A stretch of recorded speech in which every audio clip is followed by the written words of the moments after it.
नमस्कार। अब खबरें राजस्थान से। जी हां, राजस्थान में आने वाले पंचायती राज चुनाव में व स्कूल कॉलेजों में ईडब्ल्यूएस आरक्षण लागू करवाने के लिए मुख्यमंत्री भजनलाल शर्मा को राजपूत समाज के जागरूक युवा समाज सेवक पूर्ण सिंह काबावत आकोली ने पत्र लिखा एवं आहोर के दौरे पर आए मुख्यमंत्री भजनलाल शर्मा को ज्ञापन दिया गया। ज्ञापन में उन्होंने लिखा, आदरणीय मुख्यमंत्री महोदय भजनलाल शर्मा साहब को आदर नमस्कार। हमारे देश के लोकप्रिय प्रधानमंत्री नरेंद्र मोदी के नेतृत्व में देश व आपके नेतृत्व में राज्य दिनों दिन प्रगति के पथ पर अग्रसर है। देश का विदेशों में डंका बज रहा है, जिसके चलते देश की जनता खुशी के मारे गदगद है। मुख्यमंत्री, हम आपको बताना चाहते हैं कि मोदी सरकार की दूरदर्शिता की सोच के चलते 9 जनवरी 2019 को आर्थिक रूप से गरीब सवर्णों की आर्थिक स्थिति सुदृढ़ करने के उद्देश्य से मोदी सरकार ने 10% आरक्षण दिया गया। इस फैसले से आर्थिक रूप से कमजोर सवर्णों में खुशी की लहर सी दौड़ गई और सभी वर्गों ने इस फैसले की बड़ी सराहना करते हुए फैसला ऐतिहासिक बताया था। लेकिन वह खुशी उस समय काफिर हो गई जब इस फैसले को 8 साल होने को आए, लेकिन आज दिन तक ईडब्ल्यूएस आरक्षण सभी क्षेत्रों में लागू नहीं हुआ, जिससे लोगों में काफी रोष व्याप्त है। जिस प्रकार से अन्य आरक्षित वर्ग एससी, एसटी, एसबीसी, ओबीसी आदि कैटेगरी के बच्चों लोगों को हर क्षेत्र में आरक्षण का लाभ मिल रहा है, लेकिन ईडब्ल्यूएस आरक्षण के बच्चे को न स्कूल में न कॉलेजों में छात्रवृत्ति मिल रही है। आगे काबावत ने मुख्यमंत्री भजनलाल शर्मा को बताया कि ईडब्ल्यूएस आरक्षण लागू हुए 8 साल होने के बाद भी स्कूल, कॉलेज, पंचायती राज के चुनाव में एवं अन्य क्षेत्रों में ईडब्ल्यूएस आरक्षण लागू न होना बहुत बड़ी गंभीर बात है, जबकि अन्य आरक्षित वर्गों के अन्य कैटेगरी के बच्चों व लोगों को पंचायती राज चुनाव में आरक्षण का लाभ मिल रहा है।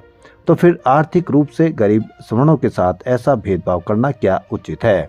थाली में रोटी परोसने के बाद एक बच्चा रोटी खा रहा है और दूसरे बच्चे को खाने न देना कैसी मानवता है? मुख्यमंत्री, यह ईडब्ल्यूएस आरक्षण लागू हुए 8 वर्ष हो गए, लेकिन फिर भी ईडब्ल्यूएस आरक्षण हर क्षेत्र लागू नहीं होने से ईडब्ल्यूएस के विद्यार्थियों व पंचायती राज में प्रतिनिधित्व का हक मारा जाता है, जिसके कारण उनके साथ खिलवाड़ एवं धोखा हो रहा है। अतः आपसे क्रमबद्ध निवेदन है कि आप पंचायती राज चुनाव, स्कूल, कॉलेजों सहित सभी क्षेत्रों में ईडब्ल्यूएस आरक्षण लागू करने का नोटिफिकेशन निकालकर आर्थिक रूप से कमजोर वर्गों के जीवन में खुशियों की सौगात प्रदान करें, जिससे मोदी जी द्वारा दिए गए 10% ईडब्ल्यूएस आरक्षण का वास्तविक लाभ मिल सके, जिससे वह बच्चे स्कूल और कॉलेजों में छात्रवृत्ति व छूट प्राप्त कर सके एवं आने वाले पंचायती राज चुनाव में अपना प्रतिनिधित्व कर सके, जिससे वे अपने जीवन के भविष्य को सुरक्षित कर सके। हमें आपसे आशा ही नहीं, पूर्ण विश्वास है कि आप तुरंत प्रभाव से कैबिनेट में निर्णय लेकर आर्थिक रूप से कमजोर वर्गों के बच्चों को हर क्षेत्र में लाभ और पंचायती राज चुनाव में ईडब्ल्यूएस आरक्षण लागू कर वंचितों की बड़ी राहत प्रदान कर सकते हैं और मोदी जी के हाथ जरूर मजबूत करेंगे। आगे काबावत ने बताया कि ईडब्ल्यूएस आरक्षण 8 वर्ष बाद भी लागू न होना समाज के लिए चिंताजनक है। सबसे बड़ी कमजोरी तो उन राजपूत नेताओं की जो जीतकर संसद व विधानसभा में मूक दर्शक के रूप में बैठे हुए हैं, जिन्होंने कोई पैरवी नहीं की। कि दूसरी कमजोरी क्षत्रियों के विभिन्न संगठनों की है, जिन्होंने कोई मुद्दा मुख्यमंत्री जी के सामने नहीं रखा, जिसके कारण हमारे बच्चे पिछले 8 सालों से खामियाजा भुगत रहे हैं।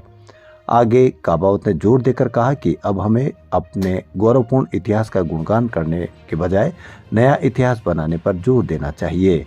हमारे पूर्वजों ने तो तीर, भाले एवं तलवारों से इतिहास बनाया था, लेकिन आज के युग में हमें कलम से इतिहास बनाने की आवश्यकता है। यह इतिहास तब बनेगा जब हम विकृत सोच त्याग कर बच्चों को पढ़ाई का अच्छा प्लेटफॉर्म देने के लिए रिटायर्ड राजपूत कर्मचारी अफसर, नेता संघ आदि समाज सेवा में लगकर इस मुहिम को कामयाब बनाने के लिए हर जिले में कोचिंग सेंटर खुलवाए, हर प्रकार से सुविधाएं उपलब्ध करवाए, तब जाकर कलम से इतिहास लिखने में कामयाब होंगे। अतः सभी क्षत्रिय संगठनों, करणी सेना, क्षेत्रीय युवक संघ, प्रताप फाउंडेशन, राजपूत नेताओं, युवाओं से अपील करता हूं कि अब आप समाज का हित चाहते हैं तो इस मुद्दे को व्यापक स्तर पर जोर शोर से उठाएं, अन्यथा गौण मुद्दे उठाने से समाज का भला असंभव है। मुझे विश्वास है कि हमारा समाज अति महत्वपूर्ण मुद्दे पर जरूर मंथन करेंगे। तो आप सभी से निवेदन कि यदि आपने हमारे चैनल को सब्सक्राइब नहीं किया तो कृपया करके आपके अपने चैनल को सब्सक्राइब कर लें। धन्यवाद।